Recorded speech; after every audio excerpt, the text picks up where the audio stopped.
Hey there. So, what we're going to talk about today, we're going to be talking about series and parallel circuits.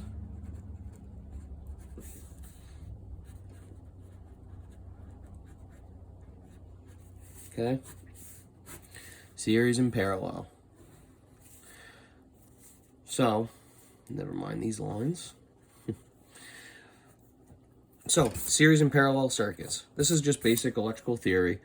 So when you have a series circuit, all right, a series circuit is defined as a circuit where current only has one path to flow through.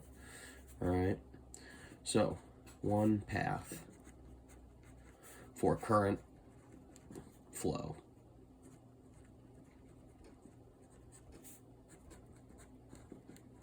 All right, that's a series circuit. Once again, there's only one way for current to flow. So if we're going to draw a picture of that, this is just a simple circuit with a resistor. I know my resistors don't look really the best, but I'm not an artist, so let's just understand that right now. So this is another resistor, and then this is a third resistor, we'll say. All right. So this right here, this symbol, this is just like a battery cell. That's really all that symbol is. This squiggly line right here, this represents a resistor. So this would be R1, this would be R2, and this would be R3. All right, so this is just a very basic series circuit. Once again, current would flow from the negative side of the battery, go through R3, R2, and R1, and return into the positive side. So there's only one way that current can flow. All right. When you have a parallel circuit, there is more than one path. More than one path for current to flow.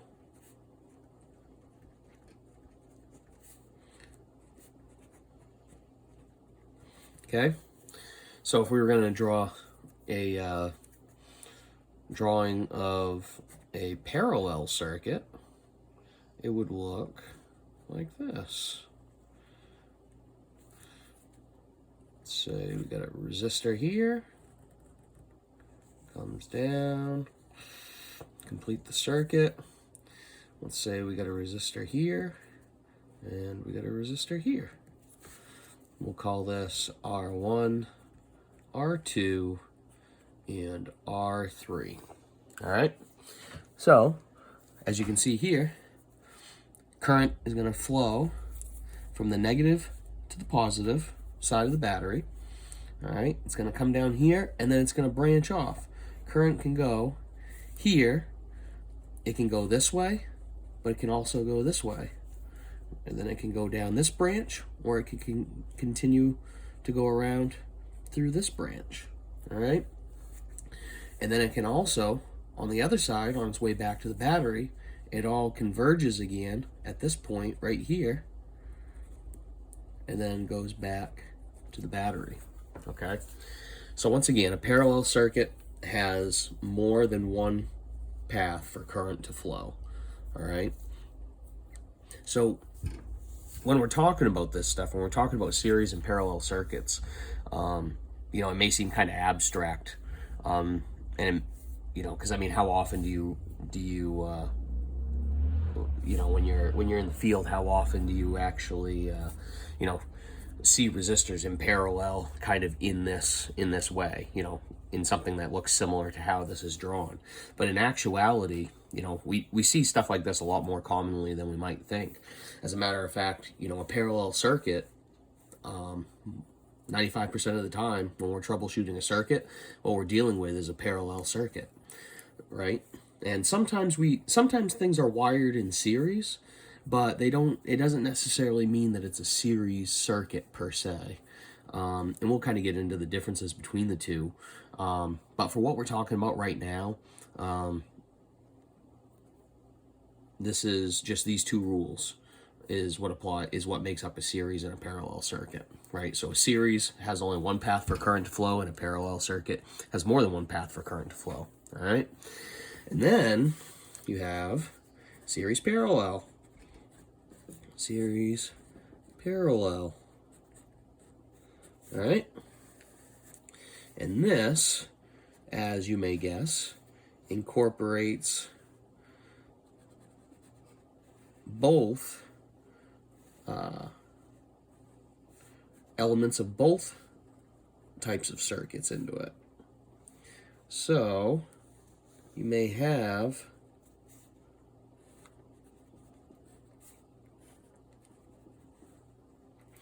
one resistor right here, R1, that's in series with a few parallel resistors, right? R2, R3, and R4. I know I drew that really bad, but once again, I'm not an artist. So R1 is in series with R2, 3, and 4, which are in parallel with each other, all right? And there's a bunch of different ways you can draw this. This is just really just a simplified version, just to kind of, get you used to the idea, just kind of keeping it simple and whatnot, all right? So when we're talking about electrical theory, though, in series parallel, there is a couple different rules that you have when you're using Ohm's law to figure out the values for a given circuit. There's a few rules that you need to remember when you're trying to figure out these values, all right?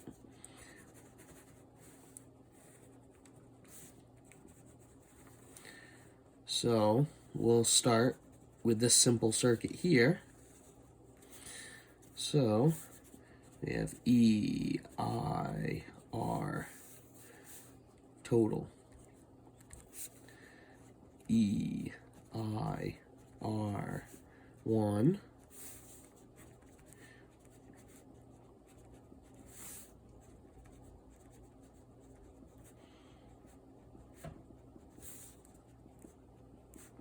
Oh, 2, and 2.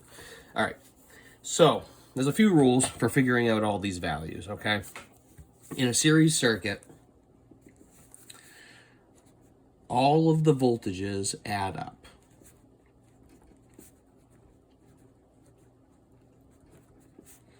To the total. Okay? So what that means is, if I have 120 volts that I am applying for the total voltage, and I have 3 separate resistors, and they're in series, that means that the individual voltage drop across each resistor is going to add up. If we add up the applied volt, or the voltage for E1, E2, and E3, we add those all up, it should add up to what the total voltage for the circuit is. Okay? Current in a series circuit stays the same.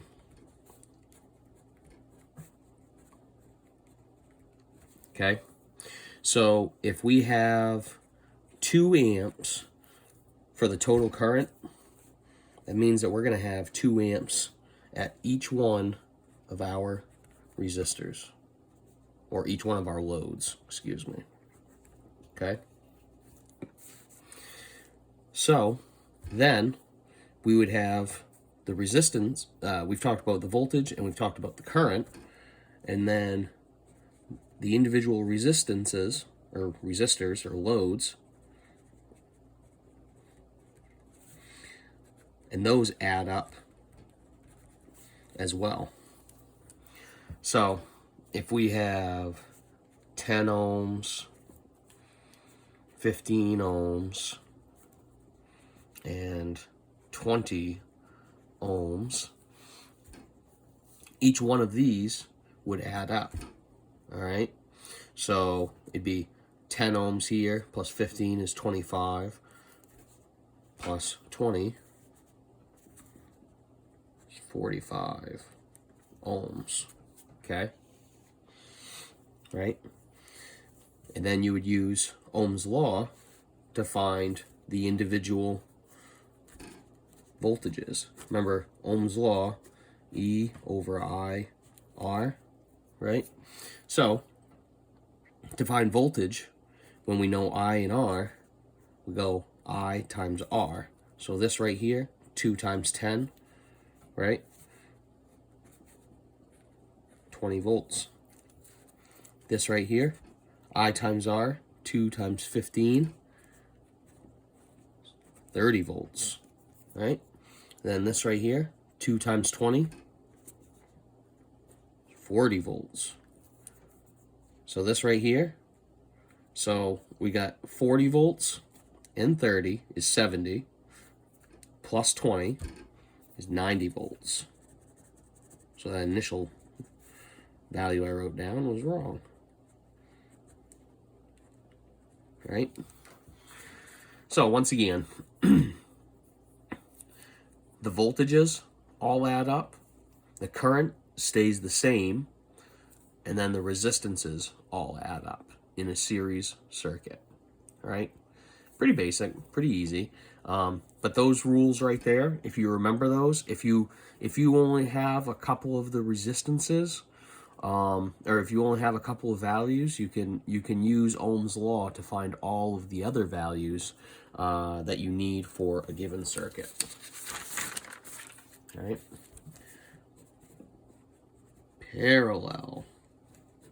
Parallel is a little different. Not much.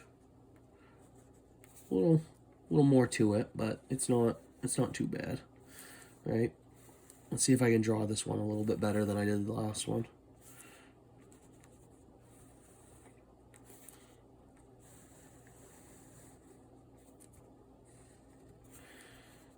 So do that. All right. So let's see. We're gonna go R1, R2, R3, I and E, I and E, I and E, E, I, R, 2, 2, 3, 3. All right, there we go. So we got this one all ready to go. So, in parallel circuits, the voltage stays the same.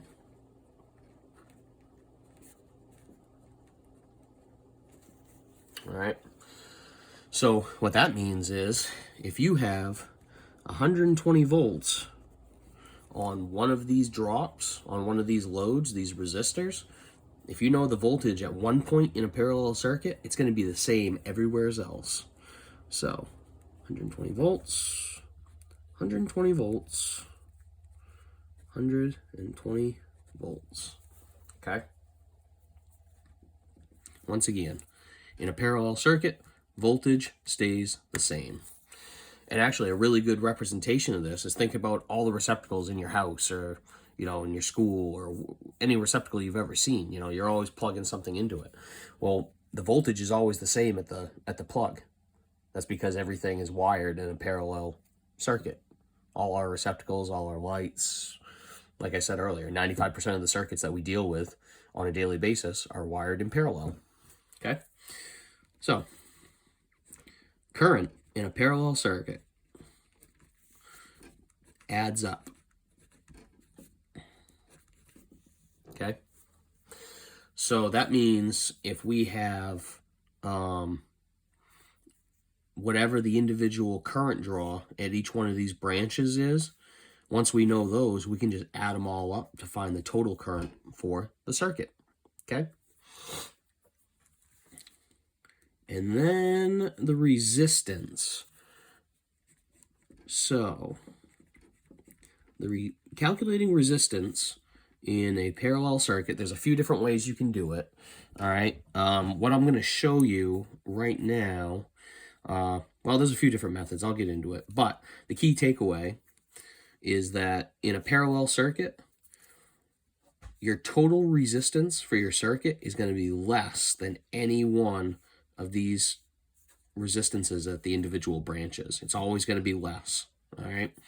So resistance total is less than any branch. Okay. So there's a few different ways you can calculate resistance in a parallel circuit. One is the reciprocal method, where you take the different values, R1, R2, and R3,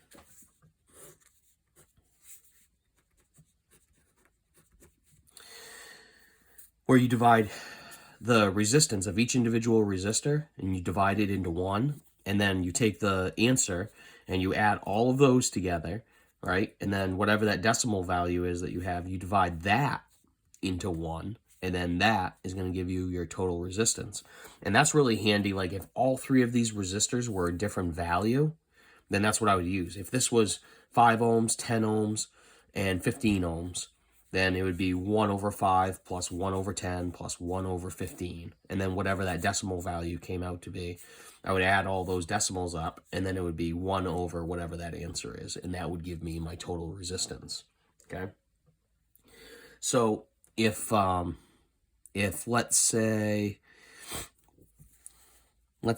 this resistance is 10 ohms, and then this one is 20 ohms, and then this one is 20 ohms.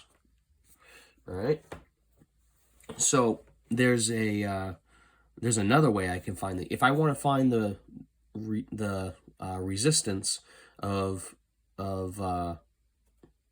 these two, if I want to make an equivalent circuit of these two resistors, like if I want to add them together so that, and come up with a one resistor that is electrically equivalent to these two, what I would do is there is the product over sum method, which is R1 times R2 divided by R1 plus R2. Okay, so in this example, it would be 10 times 20 divided by 10 plus 20. All right, and that's another way where that's handy and useful is if you have just two resistors of different values, but you only have two and they're different values. So that's what you would, that's where you could use that to find the value, because it's a little quicker doing it this way than it is this way. Okay. And the last method that you could use is you take the value of the resistor and then you divide it by the number of the resistors, and then that will give you the total resistance. So this last method that I'm pointing out to you, though, is you can only use this if all the resistors are the same value. So like in this example, this would be 20. I changed this one to 20 ohms, 20 ohms, 20 ohms. So it would just be 20 divided by 3, and whatever that answer is, that's my total resistance. Okay, this works if I had 20 resistors that were all 20 ohms. It would just be the value divided by the number of resistors. So it'd be 20 divided by 20. So it'd be 1 ohm would be my total circuit resistance, right? So, I mean, this one is handy where if they're all the same, they all have the same value, then it's just easy math. It's much easier doing it this way than it is this way, right? So once again, you have the reciprocal method. You can use this method to find the total resistance in any circuit, okay? It doesn't matter if they're all the same value, if all the resistors are the same value, or if they're different. You can use this anywhere. It's just a little more time consuming. There's a little more math to it, all right? The product over sum method, you can use this when the values are different, but you can only use it when there's only two resistors. So it is a bit limiting. But once again, it's simpler than the reciprocal method. So if you only have 2 resistors, that's the way to go. All right. And then this one, this method right here, this is handy when you have any number of resistors, but they're all the same. So obviously the math behind this one is easier, but it's fairly limiting. You know, you can only use it when, you can only use it when everything is the same number, right? So some different options there, but yeah. So what you want to remember though is, you know, there's 3 different ways you can calculate resistance in a parallel circuit. So there, you know, when you're figuring out a parallel circuit, there is a bit more math involved than just a series circuit. But once again, you have these 3 rules for the parallel circuits, right? Voltage stays the same, current adds up from the individual branches to give you your total applied current, and then the resistances is what you can calculate your total resistance using one of these 3 methods. All right. So when you all right, so talking about a series parallel circuit, let's say you have this.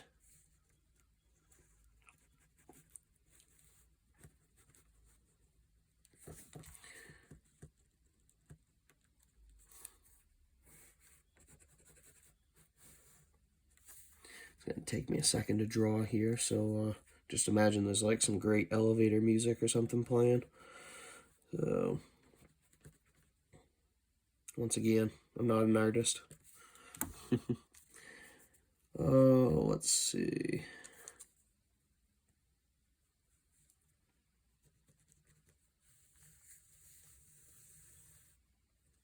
There. So you have all these individual resistors, right, in this drawing.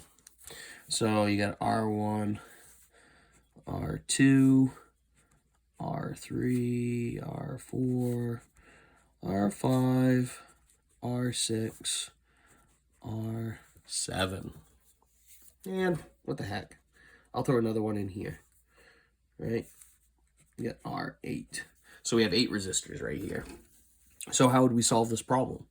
All right, it's actually not as bad as it looks. I know it looks intimidating, but just a couple of minutes ago when I was talking about, you know, making an electrically equivalent circuit, that's what we would do here. Is we would reduce this circuit down, to get it to a series circuit, a basic series circuit. But what we're doing is we would combine, like for starters, if I was going to solve this problem, I would combine the value of these 2 resistors to an electrically equivalent resistor. So let's say this is 10 ohms and this is 10 ohms, just for easy math, right? So we know because these 2 resistors are in series with each other, we're going to use series rules to find out the electrically equivalent value for these 2 resistors. So using series rules, resistances add up. So 10 plus 10 is 20. So now, if I was going to redraw this, let's say, try to make this look as neat as possible, but let's say now there's just one resistor here, all right, and it's 20 ohms, okay? So this is now R2, because R2 is electrically equivalent to 2 10 ohm resistors, okay? So now we have one resistor here, we have one resistor here for R4, and now we have R5 and 6. We're going to do the same thing. Let's say these are 5 ohms. Actually, no, just for easy math. 10 ohms, 10 ohms. So once again, these are both the same, right? We're going to use series rules, since R5 and 6 are in series with one another, to combine them into one resistor. We'll get rid of this one. I'll keep the drawing for this one. So now R5 is equal to 20 ohms. Okay? So, once again, We did the same thing here for R5 and 6 as what we did for R2 and 3. Both the resistors were in series with each other, so we use series rules to add the resistances together, and now we just have one electrically equivalent resistor that has the equivalent value of the two individuals that we added up. All right. So now we have 3 resistors right here, R20, R20, and let's just say that, R4. Nope, not 20 amps, 20 ohms, excuse me. So we have 3 resistors now that are in parallel that are each 20 ohms. So now we're going to do the same thing. We're going to reduce it down. Actually, I'm going to redraw this one right here. So we got R1. So we're going to use parallel rules right here for these 3 resistors because they're in parallel. We're going to use parallel rules to find the total resistance for these 3 branches right here. Once again, we're breaking it down to an electrically equivalent resistor of the 3 branches, okay? So remember resistor rules, or excuse me, the resistance rules for if they're all the same in a parallel circuit. You take the resistor value, divide it by the number of them, right? So it would be 20 divided by 3, and whatever that math comes out to. I don't have a calculator right on me, unfortunately, right at the moment. I'm going to finish drawing this.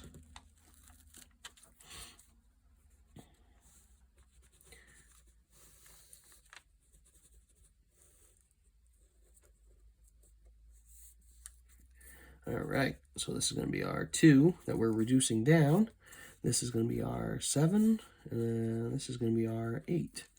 All right, so 20 divided by 3, that's going to be what, 6.5, let's call it. 6 times 3 is 18 plus a little bit. So yeah, we'll call it